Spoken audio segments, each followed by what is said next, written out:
The Weekly, hosted by the editors of Pro Builder and Pro Remodelers, starts now.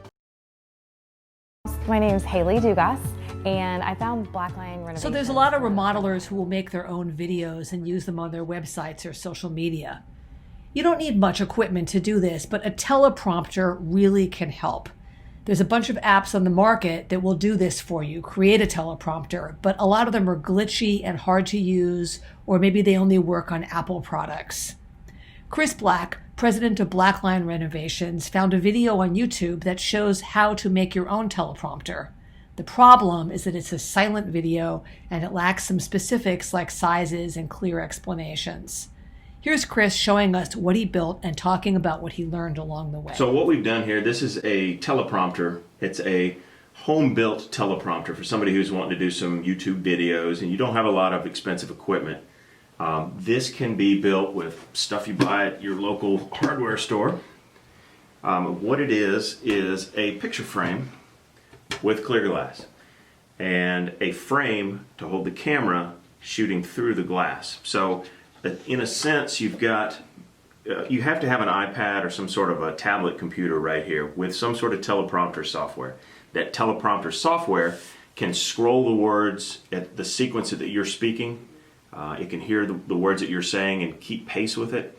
But it also flips it around because this image that's going to come through this glass reflected this way is going to be flipped around. It needs to be flipped around like a mirror image, otherwise you're going to see it reversed. So this is a universal clip that I found, I want to say at Best Buy, and then drilled a hole and mounted it here. This is supposed to be mounted on a tripod, and this is the clip for the phone. But what we have right here is the phone locks in here, lens shoot through here, iPad sitting here, reflecting off of there. So you put it in this black box here to keep the light pollution down. It keeps it from having any overexposures. But you sit here and you look at the camera and you can see the words. The black background also helps in seeing the text. If it was out in a brightly lit area, you may not see the words. So that's another reason for the dark box. And this is just a cardboard box, spray painted flat black. This is a lapel mic for an iPhone. You need to buy one that works with your particular phone, whether it's an Android or an iPhone. This actually was it was harder to find than most microphones. Matter of fact, the only place I could find one that clips into the iPhone was at an Apple store. This is not a cheap microphone.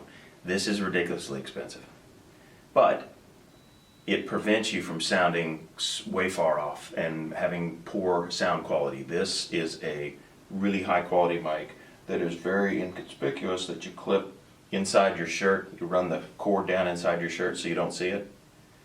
But then this plugs directly into the phone. Only problem is you're really limited to 5 feet away on the cord, on the phone.